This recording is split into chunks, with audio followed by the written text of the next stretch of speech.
Hello, everybody. Welcome to another humid week at Up Front with Frank Rothstein on skyscrescentradio.com. SKYES, crescentradio.com, where we get all the weather, rain, or shine. This week, it's a lot of rain. Matter of fact, I was just saying to Jade that it looked like Nevada outside. Have any of you ever been in the desert rain? Yeah, I mean like Bedouins walking across some blank desert. Have you ever been to like Nevada, which is like close to a town in itself? Just in the desert, it suddenly starts to rain. That's what it looked like outside my house last night. Like the other day in Manhattan. Violent, violent rain that just wouldn't stop. Did anyone see the news clips of our subway system? Oh man, that was pretty incredible. Between the volume of rain, the cracks in the sidewalk, the block sewer systems, and everything combined, people were swimming up steps just to get the hell out of there. Speaking of somebody who also got wet, sitting with me on the computer as always, it is the ever drying Jade Zabrick. Jade is getting ready with her friends, the train walkers, and as they get to prepare to appear at Arlene's Grocery on August 1st. That's at 95 Stanton Street, New York City, in our very famed looking Lower East Side. This is not to be confused with the East Village. This is crossing Houston Street, crossing the big street, getting to the Lower East Side. And that's where they will be, Arlene's Grocery. It's been a pretty, I always say it's an interesting week because there's always something going on. Excuse me. I now know the first person of my acquaintance that has contracted COVID, the Delta variant, even though he was vaccinated. And I hope Nathaniel gets well quickly and has a smooth ride. I'm not going to get to see his dog Pooch. I like seeing everybody's dogs. They all seem to like me, and I like them, my little friends. Yeah, so everyone, please go get vaccinated. Not saying you can't get it again, but you play the odds. Take it from a gambler. You know when to play the odds. There's a time to bet on the favorite, otherwise known as the chalk, and there's a time to bet on the underdog. This time you're better off playing the favorite. What is going on out there? Oh man. Speaking of the weather, has anybody kept track of the weather across the country? Death Valley yesterday, 130 degrees. 130 degrees. Can you imagine that? I can't imagine that. I don't like heat, really. I'm a winter guy. That I'm living here, and I always think, well, maybe I should have moved to the Midwest, like Arizona or wherever, somewhere where it's warm and dry. Oh no, I'd be sitting in 130 degrees of dry weather. That's nasty. Up in like the upper Northwest, 115, 117 back-to-back days. Not for me, thank you. No, there wouldn't be enough iced coffee for me to drink. There wouldn't be enough of anything for me to do. Matter of fact, I don't even know if it pays to jump in the pool when it's 130 degrees out, if you're lucky enough to have a swimming pool, because it's that hot out.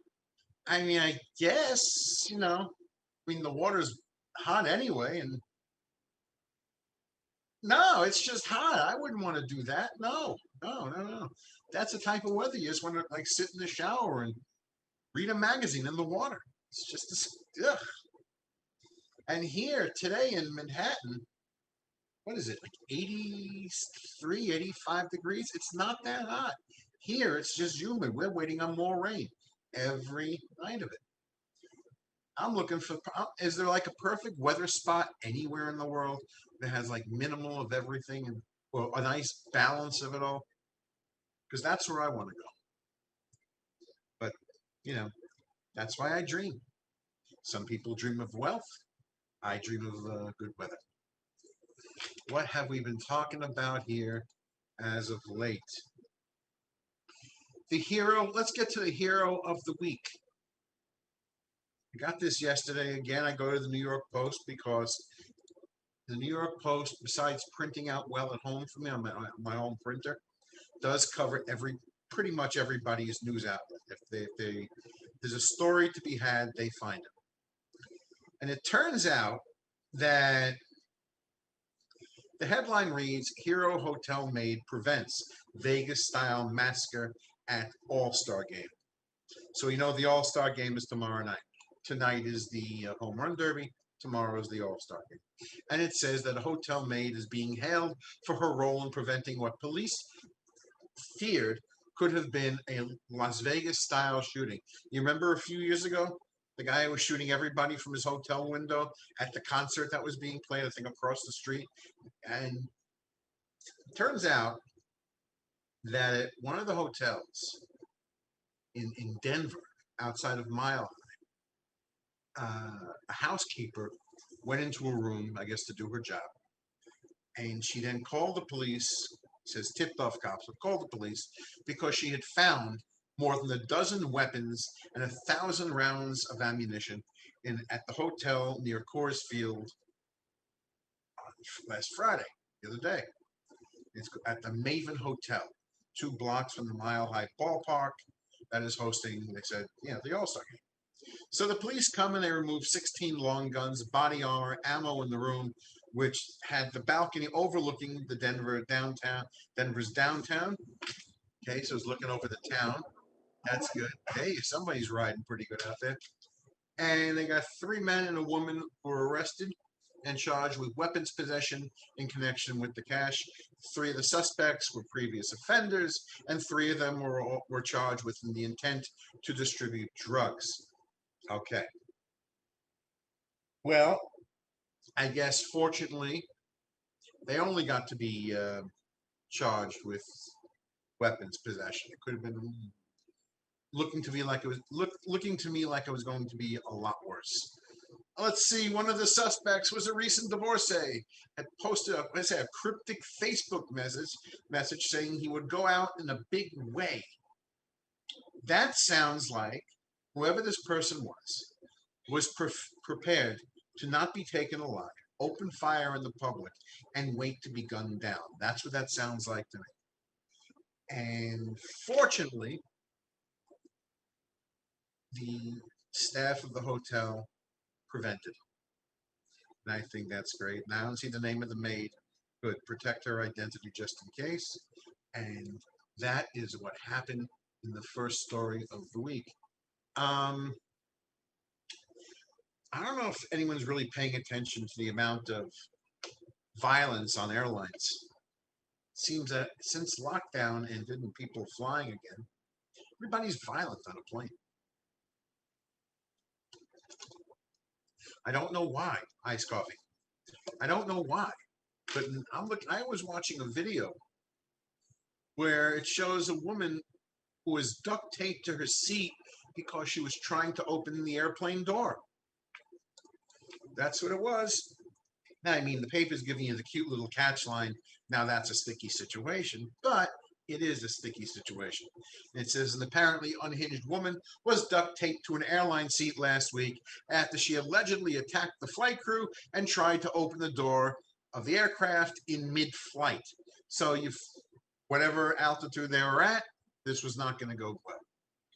Anyway, she could be heard screaming, you, as passengers exited American Airlines Flight 1774 past her. They got everybody to the ground, put it that way. The flight was going from Dallas-Fort Worth to Charlotte, North Carolina, and that's just what happened. She was trying to open the door. You've seen this in movies. It should not happen in real life. Now, fortunately, they were able to grab her. Surprised they didn't hurt her. They did tie her down. Anyway, the plane landed safely. They took her away.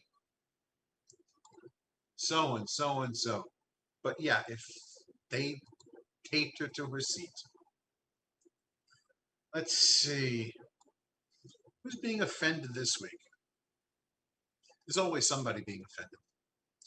NPR radio faces backlash after criticizing the Declaration of Independence.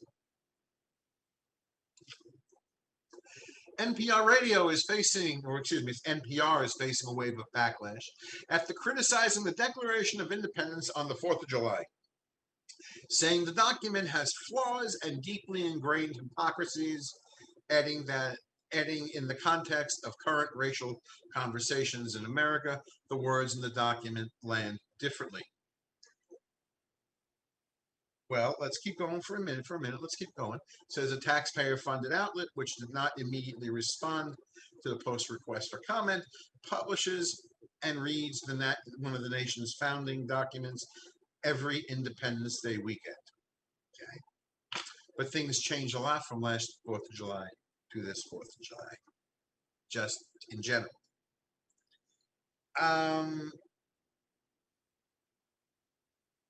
The Declaration of Independence was written in 1776. I promise you, this one-page document was written in a world then. It's not written today. So if anyone is going to, the world has changed. We all know the world has changed. What would you like? What would anyone who wants to cancel everything, who gets upset on their Twitter page? A lot of people are so upset in their Twitter page. Yes, I know. The Declaration of Independence. Well, would you like to simply get rid of it? Just rip it up, throw it out? It was written 245 years ago. It was written when there were only 13 British colonies, and that's who signed the Declaration of Independence and declared peace, before repeating the same statement about different Americans not being seen as equal. And is any other large, important piece of paper that we read from, you're always going to find a hypocrisy. You're always going to find something that just doesn't match up. You'll find it in the Bible for sure. You'll find it in a lot of places. It doesn't always match up. So I'm not quite sure what everybody is so upset about, what they would like to have done.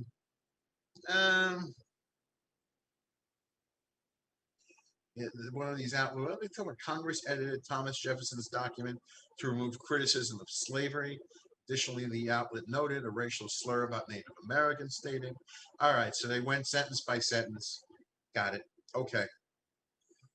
So people who are reading this are woke. Now they want defend NPR. Oh, excuse me, defund NPR, which means donations should no longer be given. Okay. We're trying to cancel NPR radio. Okay. Not on my time. But that's just how I see it. A video, I don't know if you heard it, but a video just clicked on my computer. It's of President Biden reading something, giving a speech or whatever.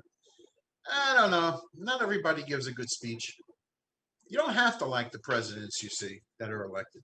But some give good speeches, some don't. It's just the way it is. You know? What else is happening this week? There's a lot of things happening this week. 2 women were arrested after stealing a French bulldog puppy worth $10,000 from a pet store. I don't like that. So as I said, they stole a 14-week-old French bulldog puppy worth thousands from a Texas pet store. The alleged theft occurred at approximately 12:25 p.m. at Petland Woodlands store in Shenandoah, about 30 miles north of Houston. Local police received the call saying 2 women had just run out of the store with a puppy. Okay. And it says that, well, they asked to see a French bulldog. They were allowed to see the pet using their protocol. They immediately took the dog and ran out the door. That to me is a low thing to do. I don't like that at all. Anyway, they were caught pretty quick. They were caught at the Woodlands Mall, wherever that is, attempting to reattach the license plates onto a silver Chrysler PT Cruiser. So they took the time to stop like they're really professional and swap plates. Meantime, that's what got them caught. The dog in a couple of months would have blended in with all the rest. All they had to do was drive a little bit. Okay, glad they got caught. I don't like stealing people's dogs. I don't like stealing at all, but I don't like stealing other people's animals. Um, everybody, I keep reading so many stories about how people are not going back to work. You read more about it in restaurants than most other fields, because everyone knows restaurants and bars and all that. And I was looking at something today. What is this? USC Annenberg Media. Found a story. It says we should advocate trade schools just as much as college, especially after the pandemic.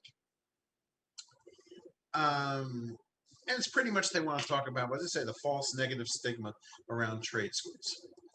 That's because for years people have been telling you you have to go to college, you have to have a degree, you have to have this, you have to have that. And yeah, it's nice. And if you could see down the road how you're going to afford it, unless you're one of the fortunate who have a full scholarship, if you can afford it and want to deal with the debt of it, that's great. Go get it. If you get a job in the field that you studied, even better. But a lot of people don't get those jobs. They study one thing or another, but they don't really get the jobs.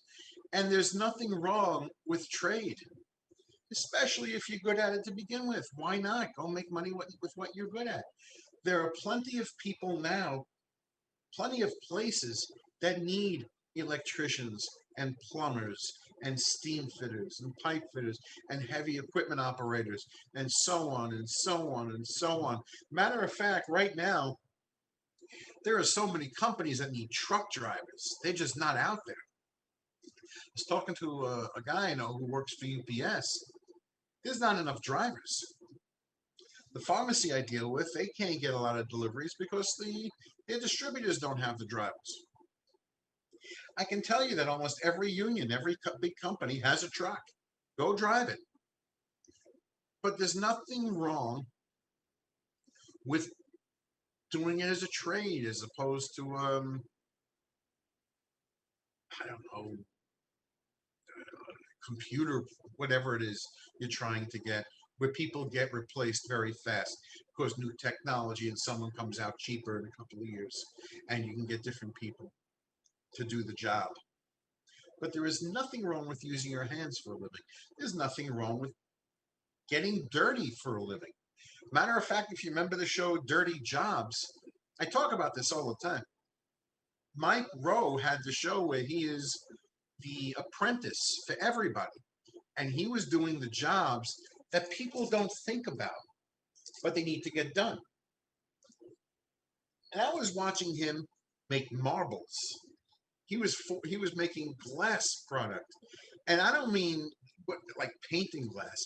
He was at the factory. He was at the place where the ovens are melting the materials and turning what looks like lava that cools and becomes glass as this hot liquid landed on his cameraman's foot and set the shoe on fire. And the nastiness of some of the jobs, the high altitudes he's had to go to. He was in the ocean cleaning barnacles off of a buoy. All things that somebody has to do. I've seen him because of the show that he did. Again, he did all the dirty work. He was cleaning up roadkill. He was painting the highway. He was doing plumbing, electrical. He was in the sewer, he was everywhere. And all these jobs often pay very good money. The bigger equipment you can operate, the more you make. The, the more you can do, the more, well, whatever the needed fields are. Electricians are always needed. Plumbers, I don't mean the ones that come and open up your toilet. I mean installation plumbers. When you're putting up a building, they got to get the plumbing companies in. That's a whole different contract. All of it. It's all needed. And people need to stop being so proud and think that they have to have this advanced degree, which the odds are they probably won't make pay off. Not everybody gets that job, keeps it. So yeah, it's a good time to start thinking about maybe I don't need, what's it say here? For college grads, the underemployment rate is nearly 50%. That should say a lot. You know, it's it's sort of a sad situation. And people do not really want to go back to work. They're content sitting home collecting a check, or they have left their job because they want to sit home. And now, especially the financial companies are asking people to come back, and they don't want to go back. They want to go out and see what's out there. Let them do what I'm doing, a podcast. They will find there's over 1 million podcasts in existence. Hope you got something special, because it's a lot of competition in most areas. In most things you try, it's a lot of competitions. And there are a lot of jobs that are disappearing just because technology is taking over. That's just the way it is. I remember as a kid in school, if you took up retail management, wow, you were doing okay. But now, not so much. Not so much. A lot of big companies fell apart. Matter of fact, I'm in New York City. Astor Place has Kmart. Everyone always knew Kmart was an Astor Place. It has suddenly closed without warning. Kmart is huge, gone. So it may sound like I'm rambling a bit here, and I probably am, but if you can find yourself a job with, if you, especially if you're good at it, where you could, it's a trade, if you could use your hands, if you could make good money doing it, go get them. A friend of mine, his son, years ago, was starting to think what to do with his life, and he wound up going into construction. He wound up on one of the work crews at the reconstruction of the World Trade Center, now the Freedom Tower. And I don't know if he's still there or not, because that's like job security. You're there, unless they move you to another huge building. But the Freedom Tower, World Trade Center area, crack my knuckles, sorry. That is, if you're a carpenter, job security. If you're a painter in a building that big, all you're doing is painting the walls, job security. So think it over. It's not the worst thing in the world. It's nothing to be ashamed of. Using your hands, getting a little dirty, not wearing a suit and tie, but wearing work clothes and boots, wearing a hat, gloves, and all that stuff. You'll have different stories to tell, but you will have a story to tell. Moving on this week. Wow, this time is going fast. Here's a little something entertaining to me. I was reading. There's always a big controversy about why the amount of hot dogs in the package and buns, hot dog buns or rolls in a package, are never equal. Yeah, that's what happens. So, according to the National Hot Dog Sausage Council, I never heard of this. The reason why isn't as strange as you may think. The NHDSC, wow, was founded in 1994, believe it or not. And the mismatched packaging is simply because of the way these things were sold back in the day. In fact, it wasn't until 1940 that, let's say, that we actually began seeing hot dogs packaged in packs of 10, which is what you typically see in stores now. So why are buns not in packs of 10? Sandwich rolls or hot dog buns most often come in a sheet of eight in a pack, and because the buns are baked in clusters of 4 pans, four in a pan, designed to hold 8 rolls, and that's why. Now, never forget seeing this cartoon, as we call it, a meme. You see two guys sitting at this table somewhere, One guy has the idea of saying, if I put if I put 10 hot dogs in the package and you put 8 rolls in the package, and the other one says, genius, genius. Yes. Well, no, that's just the way it is. So now you know you'd have to buy. I'm trying to figure how do you even equal this out. So there's the act of genius of how to get everybody to spend odd ends amounts of money is to simply buy hot dogs and rolls or make hot dogs and rolls. Well, let's see. Hebrew National now, the one I prefer, sells you 6, but the rolls are still in packs of 8. Go figure. Um, which means I would have to buy 8 packs of hot dogs and 6 packs of rolls to be equal. But some brands do come with 8. If you want to solve it, just go buy the hot dog rolls and go to a local butcher and tell them how many you need. Excuse me, but that's one of the controversies of the week, and quite important, I might add. So much so that Heinz, this is funny, Heinz is petitioning to have the same number of hot dogs and buns sold in packages. Everybody's jumping on this. Yeah, it says hot dogs are sold in packs of 10 while the buns are sold in packs of 8. Why? I can't believe I'm actually finding multiple articles about this. I cannot believe it. And this is a change.org petition to get things changed. Well, listen, not everything has to be nuclear. It's not everything has to. I mean, unless the president wants to pass a law, a little executive order action here. We have to wait and see how this changes. Okay. I don't mind the frustration. I'll just get a couple of more hot dogs. I got a friend of mine cuts them as 1.5, so he really fills up the roll. So he has one, what do you say, 1.5 or 1.25 hot dogs in each roll, so he balances out, which I think works for me. But again, change.org. Jay, do you have any problem with the amounts of hot dogs and rolls? Does this actually affect your barbecue skills?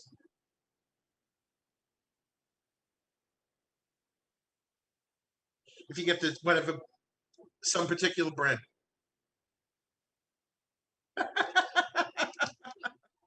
That's funny. I get a kick out of that.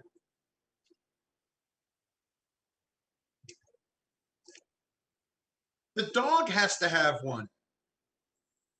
There you go. That's right. You cut them up, you put them in eggs. That's right. So anyway, that's what's going on that subject. Big things about hot dogs and rolls.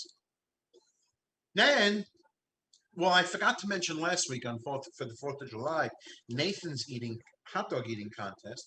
Joey Chestnut has defended his title again, breaking his own record and eating 76 hot dogs in 10 minutes.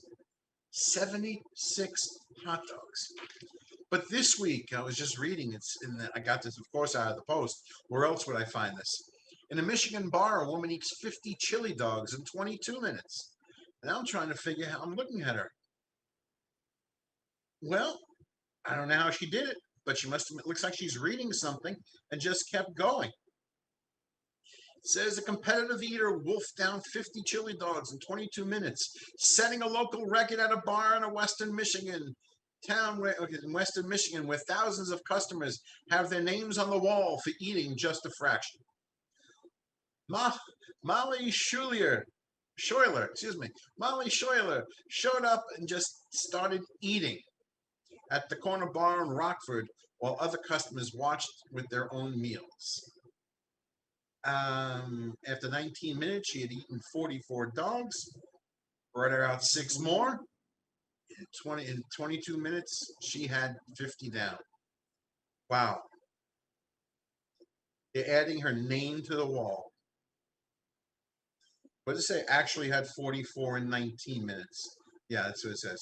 I'm looking at Wood TV8 News. TV8 News.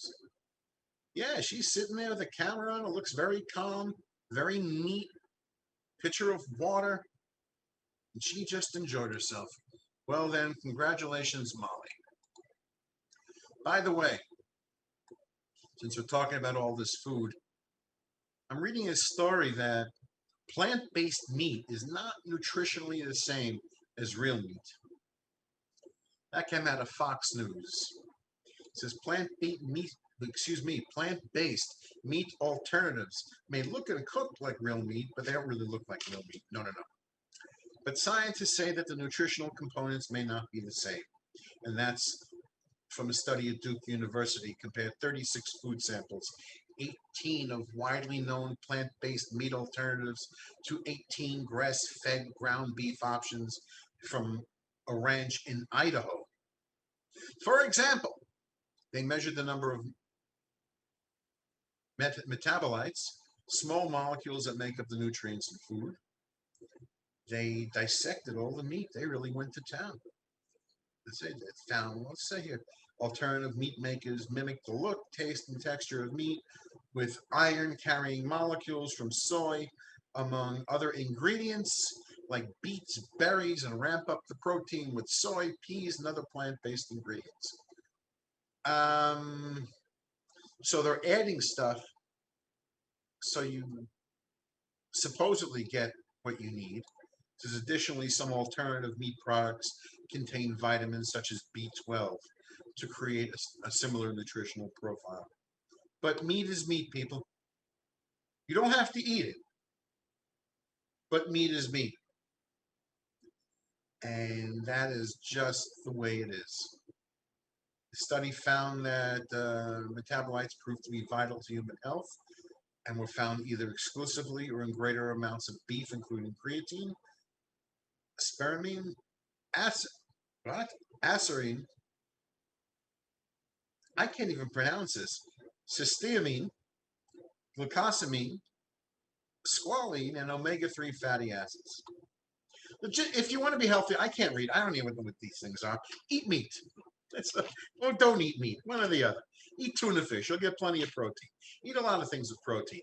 But to me, eating a plant-based meat is not meat. I saw a picture a while ago from a delicatessen that showed you a corned beef sandwich of real corned beef and a corned beef sandwich made of plant-based whatever. It didn't look the same. It looked like, I don't know what this looked like. Speaking of eating, people do like to eat seafood. I got this from the Smithsonian Magazine, that meth pollution in waterways turns trout into addicts. So yes, fish are getting addicted to methamphetamines and going through withdrawal. Believe it or not, that's what happens. People are dumping stuff into the water, and that's where they're disposing. Yeah, they dispose of trash or chemicals, and the fish are getting hooked. Okay, careful, people. Don't string out the fish. And better yet, you don't want to eat it after it's consumed everything. So what was I talking about last week? The transgender athlete Laurel Hubbard, who's set to go into women's Olympic weightlifting this summer. And the headline reads, trans women athletes have unfair advantage of those born female. Testosterone. Well, I've discussed the basic issue here. I know people identify as this and they identify as women and they identify in any way they want.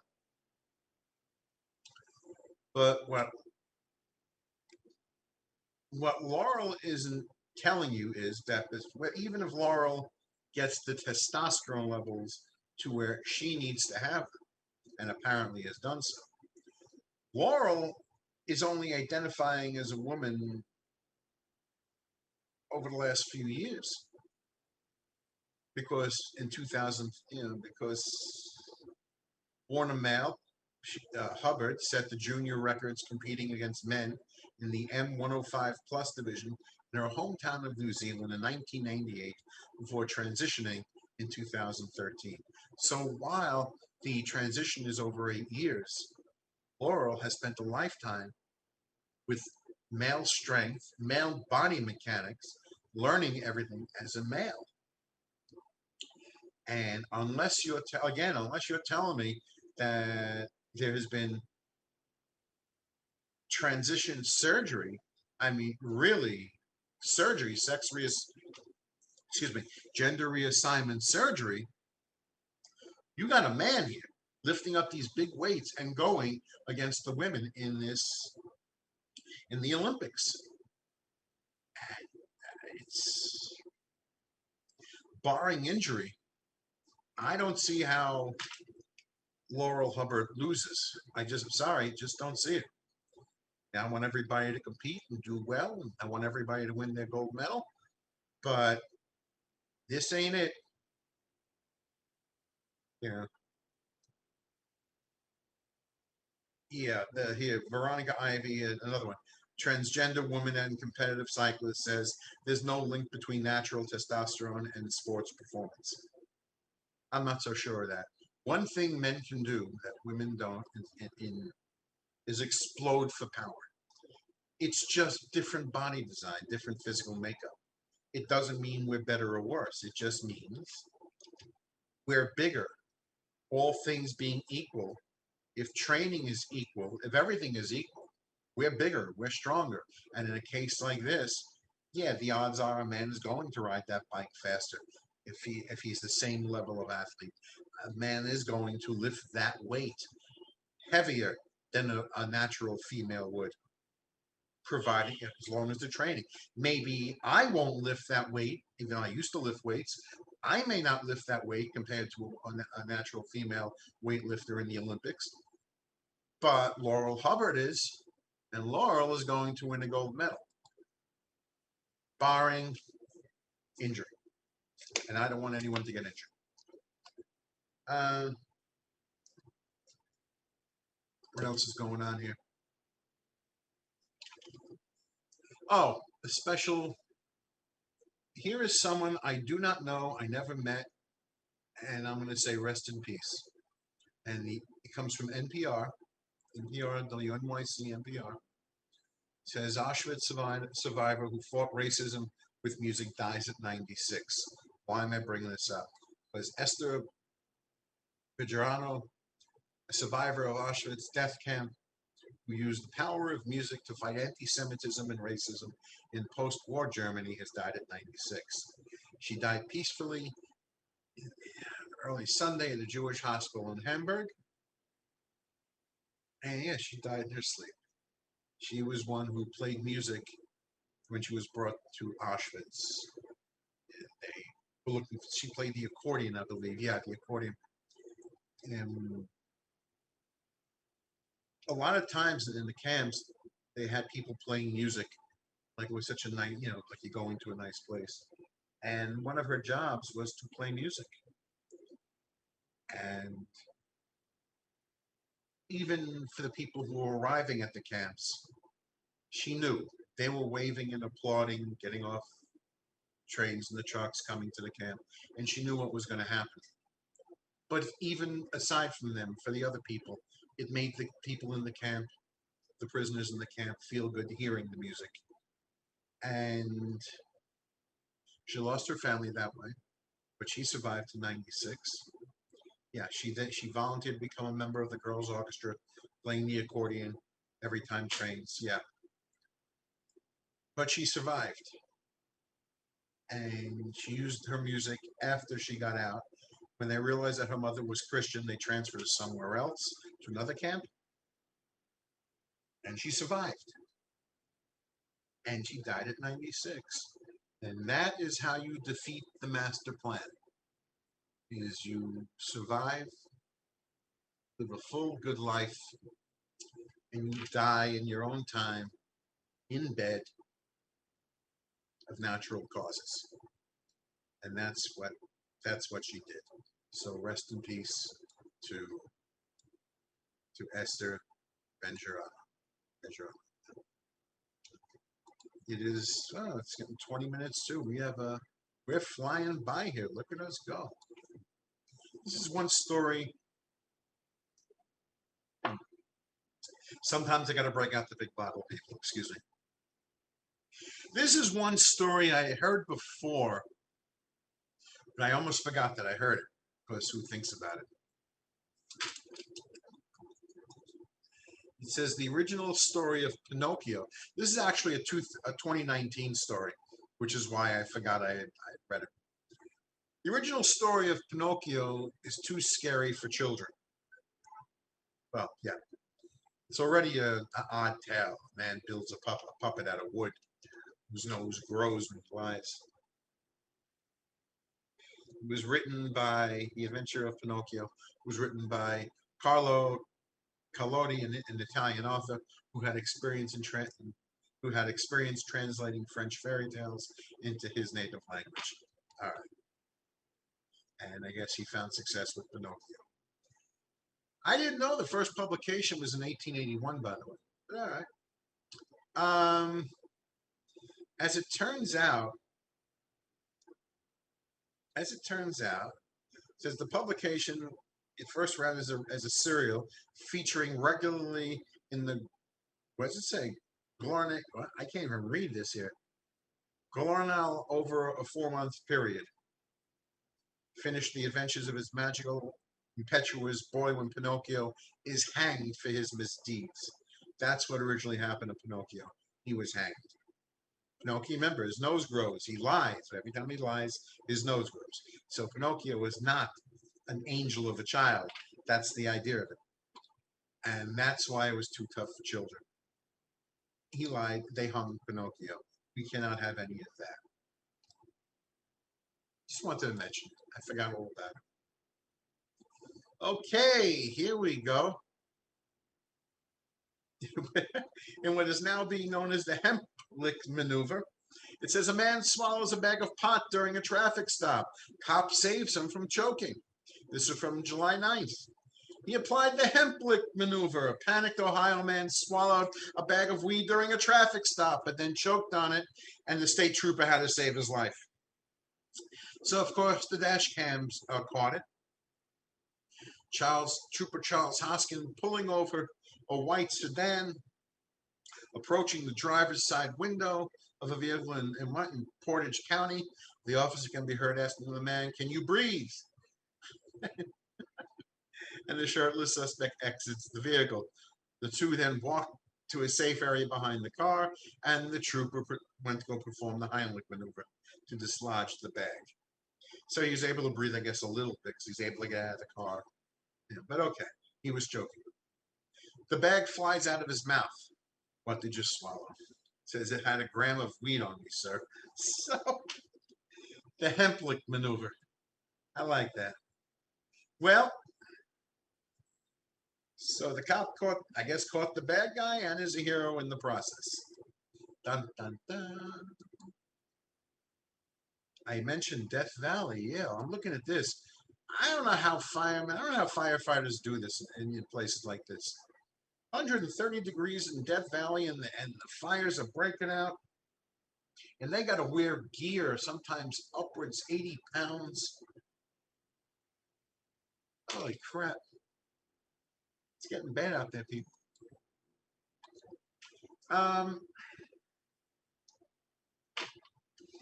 Okay, here we go. Israeli Native American partnership brings clean water to the Navajo Nation. Says this comes from July 8th, just a couple of days ago.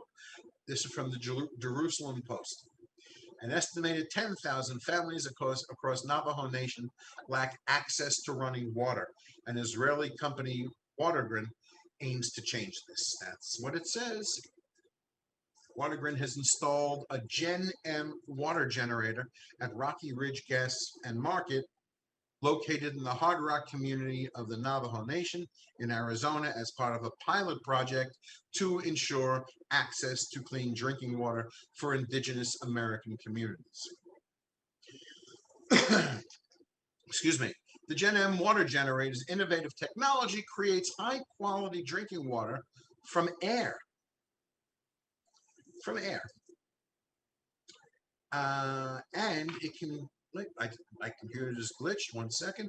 Okay, from there. And the pilot project aims to address the lack of clean drinking water within the Hard Rock community, okay, according to a recent study by Global Water Institute, an estimated 10,000 families across Navajo Nation lack access to running water. This machine pumps 211 gallons of purified drinking water per day. Got that? One machine, 211 gallons. Now, I realize that doesn't sound like a lot compared to the need. However, this is a startup. This is a test project right now. They want to make sure it works, or if they need to adjust a few things.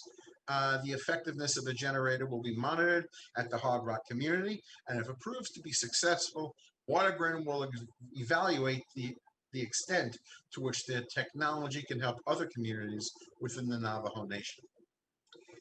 And this is a nation that covers parts of states of Utah, Arizona, New Mexico, and is over 27,000 square miles in size. It is the largest land area still retained by an indigenous tribe in the United States and has over 330,000 members, 175,000 of whom reside on the reservation. Well, this is technology. This is technology I like. Again, there's no mention of how many different video games your phone can play. You don't need a virtual reality mask for this. This is actually needed. This is necessary. Go Israel. The Israeli companies always have things first. Really, really do. But hopefully this kicks off. And I'm not exactly sure of exactly how many machines this would take, or how it would work, or how they would adjust. But as long as it works, they're going to figure out how to help as many people as possible. So let's see what goes on. Keep track and look up WaterGen, the Gen M water generator. Pretty cool. It's 549. This is my, believe it or not, this is my 249th show.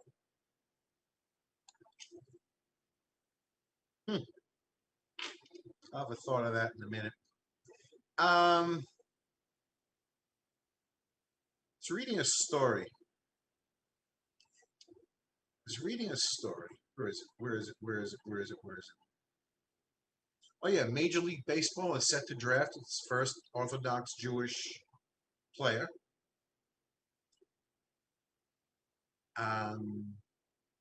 Jacob Steinmetz, an observant Jew who walks to tournaments on the Sabbath, brings his own kosher food on tour, and recites the traditional prayers daily, and has received a sports scholarship to Fordham University and is projected to be the pick by the Major League Baseball draft in rounds 3 to 7. Pretty cool. Now, he is scheduled to be picked, and I hope he is. And believe me, Major League Baseball is prepared for all the holidays, all the observances he has to participate in during the season. His biggest holidays come towards the stretch, the final month of the season, whether it's Rosh Hashanah or Yom Kippur, and he can't play, and he has to do what he has to do. Training camp when it's Passover, he has to do what he has to do. And Major League Baseball will be prepared for it. I wish him well. I think that's fantastic. Where is Stephen A. Smith? Did I lose this story? Did I lose this story? Let's see. I'm going to get to Stephen A. in a minute because here it is. Speaking of baseball, Stephen A. Smith, keep your mouth shut. Shohei Ohtani is harming baseball because he does not speak English. That's according to Stephen A. He has 33 home runs and an ERA of 3.49, but Stephen A. Smith believes the Angels' two-way star is a detriment to Major League Baseball, is detrimental, not because of his playing abilities, because he is now the number one player on the Los Angeles Angels, and this is bad for marketing. How does it look When the number one player cannot speak English, needs an interpreter. That is what Stephen A wants to know. And I think Stephen A is an idiot. How does it look? I think it looks pretty good because even if this player, even if Shohei Ohtani, whose nickname, what's his nickname? Let me get it again. His nickname is Show Me. Way he he understands everything. He understands what a ball on the strike means. He understands what his coaches mean.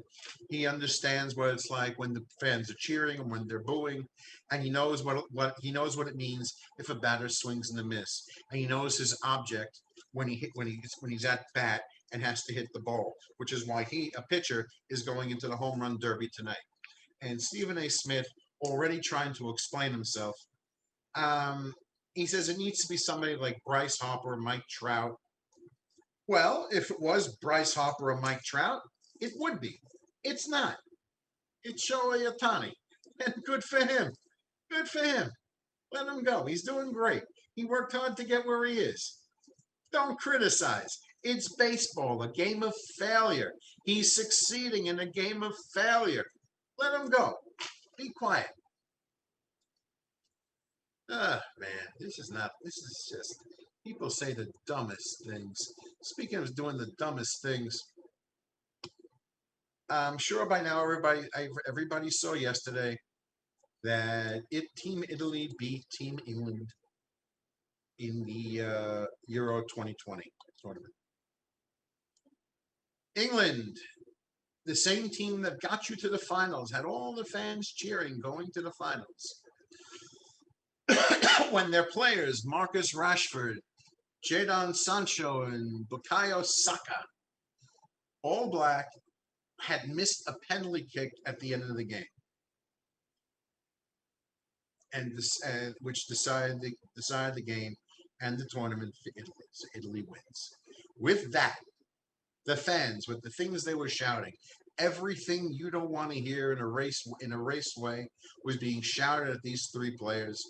The same players they were cheering for the day before or through the entire game were now suddenly, whew, oh yes, English fans are good for that. They're known for ripping down their own stadiums. Way back when, English fans are non-forgiving. I've seen boxers leave the ring when the fans are throwing stuff at them. English fans, not good. So that's what's happening over in. But it was a really good game, I gotta say. It was a really good game. Well, it's almost 5 minutes to go. Last story of the day is dieters say they're being shamed for losing weight. Remember last week I was talking about the mannequin in the window in England for plus size, the heavy set mannequin, and I approved of it. I like the idea of it. Like I said, when I look at a catalog for clothing, there's nobody who looks like me. But for the people who are able to lose weight and keep it off, now people are all upset about that. I'm not quite sure why. Amanda Ortiz, who suffered from PCOS, says she was criticized for losing 30 pounds. Well, Amanda was quite attractive before she lost 30 pounds. Amanda's quite attractive after she lost 30 pounds. Well, that didn't change other than her hair color.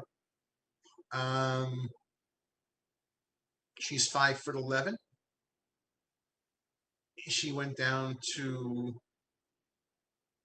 well, she got to about, yeah, she lost 30 pounds and she's down to 175, 5'11", 175. And people are giving her a hard time. But this is what social media does. They cannot help it no matter what you do. Not good enough. And that's why social media, while a very unimportant place, is a very telling place. This is how shallow the world is. Bunch of people in the 3-foot section of the pool with 2 oxygen tanks to help them stay under, just because they're just that shallow. Speaking of plus size, heavy set, whatever, Sports Illustrated swimsuit show, features plus size models. and the issue is coming out very shortly. And I'm sure everybody, big or small, heavy or thin, will be presented in their best possible way. And I don't see a problem with that. I say good. Before anybody else says, look at that, I say good. Let's look at it. I say they look great. I'm looking at the picture they used. I'm looking at women of all various shapes and sizes, and there's not a, they all look great. Everyone looks great. All well posed, all shot, good photographer. There you go. Job well done. Gypsy moth is getting a new name to remove ethnic slur. It's a gypsy moth. So they're going to rename it. Not quite sure what they're renaming it yet, but work is underway. And that is a wrap for the week. Oh, yeah, here it is. I'm sorry, one last one. There's a mysterious vomiting illness afflicts some users of high potency pot. Well, I guess that means you're overdoing it. Don't go, lighten up. That is the story. Um, every week is an interesting week. Yes, this is show number 249. I don't know what I'm doing next week. Um, I'll think of something new. I'll think of something. I usually do. We're not playing music, which I would like to, but maybe I'll get a friend to donate a song or something. See what happens. Or maybe we'll go over to Jade's house and broadcast from there, and I'll bring 10 hot dogs and 8 buns or whatever combination I get, and we'll have a barbecue in her living room as we broadcast my show number 250. Um, Again, go see the Train Walkers at Arlene's Grocery, 95 Stanton Street, August 1st, just a couple of weeks away. And what time is that show going on, Jade? There you go, 7.